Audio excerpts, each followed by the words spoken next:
Today, I'm going to be taking my first ride in a sensory deprivation tank. This is an egg-shaped capsule that is filled with about 1,000 pounds of Epsom salt. This helps your muscles relax and, more importantly, your body to float. And once you're in the tank, you just lay there for 90 minutes in complete darkness and silence. Actually sounds quite terrifying now I say it out loud. So I headed in for my first session. I was briefly given some instructions of what to expect during the float, and then I was handed a music menu. This was for the type of music I'd like playing throughout my session, ranging from relaxing music all the way up to shamanic journeys. Now you have complete control over the music, and you don't even have to play it during your session. However, the lady did advise me that if it's your first time, that it can be useful to help you to relax. So I went for the relaxing music. I then got handed a second menu, and this time it was to select a drink to set your intention for during the float. These drinks included things like spiritual euphoria, a sleeping aid, and deep relaxation. I chose the immunity booster as I was a little under the weather at the time. Once you finish your drink, they then take you up to your floating room. Okay, we're in the float tank room, and yeah, it's pretty futuristic in here. This room is completely soundproof. Yeah, you can see my float tank in the corner here. It's got some Vaseline, some face wash, and some earplugs.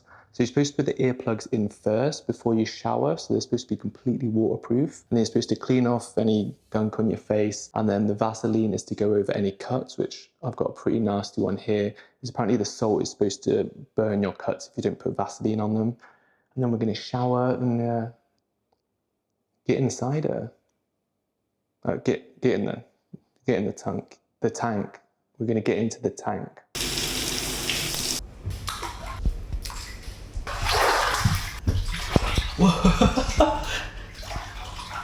That is wild. You just float.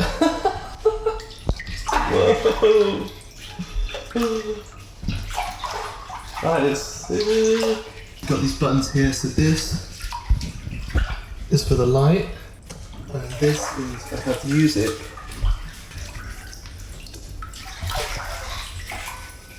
I can't even hear the music because I've got earplugs. So I don't know. Oh, you can hear the music when you put your head in the water. Okay, I'm going for it, guys. See you on the other side. So this is the part of the video where I planned on playing some audio clips of me saying really profound, thought-provoking stuff, but The Matrix. Let's start the movie.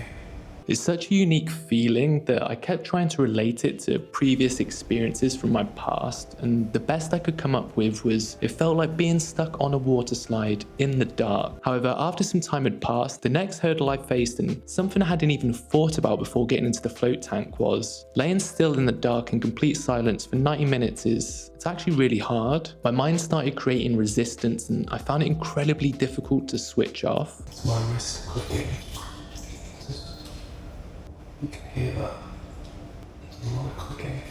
At first, I just couldn't get comfortable. Then I thought I really needed the toilet. And finally, my sinuses were all stuffy and I felt all warm and I was just dying to get out of the tank. Also, I could feel the water on my skin. Like, I read some articles about people saying, I'm unsure where my limbs end and the water starts. But definitely feel the water on my skin. And I don't know if that was making it more difficult for me to relax and get into the float tank experience. And then after an incredibly long 90 minutes, my first session was over. Now, I felt good after my first session and I was incredibly proud that I didn't get out the tank, but it hadn't really been the experience I was expecting. Maybe that's because I set my expectations too high. After the session is over, you get directed to a chill out area and you get handed another menu to select your post-float drink. You also get some fruit and a protein ball, which I was well up for, as apparently floating around makes you really hungry. I was actually so excited, I accidentally chugged this little bottle of sugar thinking it was water. Overall, my first time was a fairly positive experience, just not what I was expecting. So,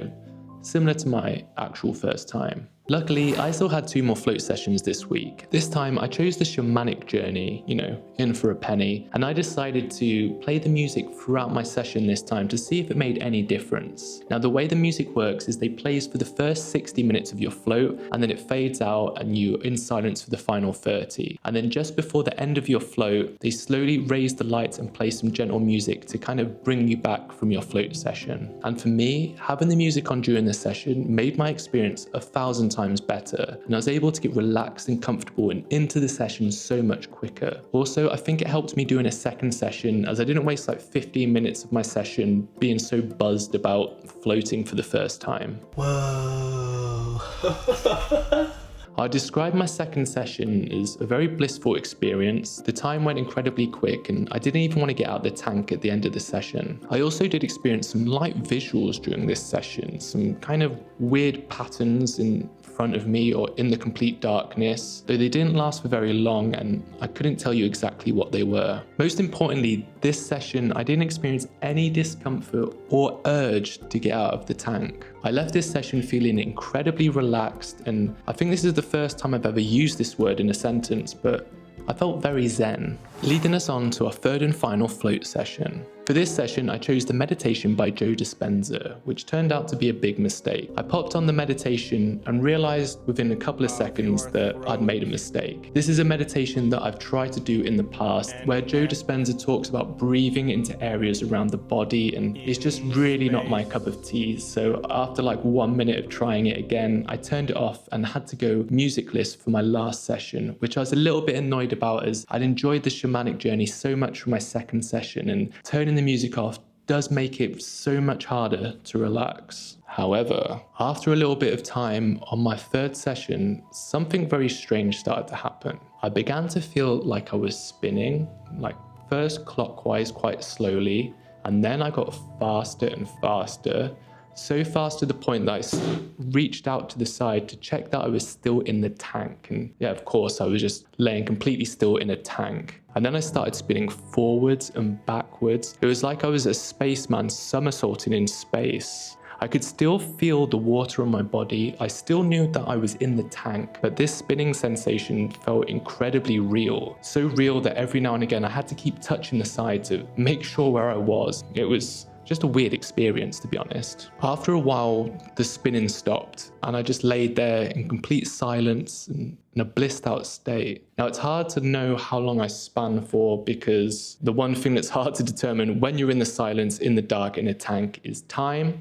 But the most strange thing then happened. I talked earlier about at the end of the session, they slowly raised the music and light to kind of bring you back to your normal state. I did not believe it was the end of the session when this happened, so much so that I thought somehow I'd hit the music button or the light button, so I was reaching around trying to hit those buttons off, but it was the end of the session. So the time had gone so quick on my third float that I didn't even fathom that half the time had passed, let alone the complete 90 minutes. Which is complete contrast to my first float session just a few days prior. So final thoughts on my floats. So at the start of this week, I was expecting some kind of crazy psychedelic experience similar to that Simpsons episode, but that wasn't really my experience. Something I've yet to talk about in this video is how you actually feel after the float tank experience, and I believe that is where the real magic is. After each float tank experience, I feel like there's some kind of factory reset on my brain. I feel less distracted, meaning I've been more productive, I felt less stressed out, and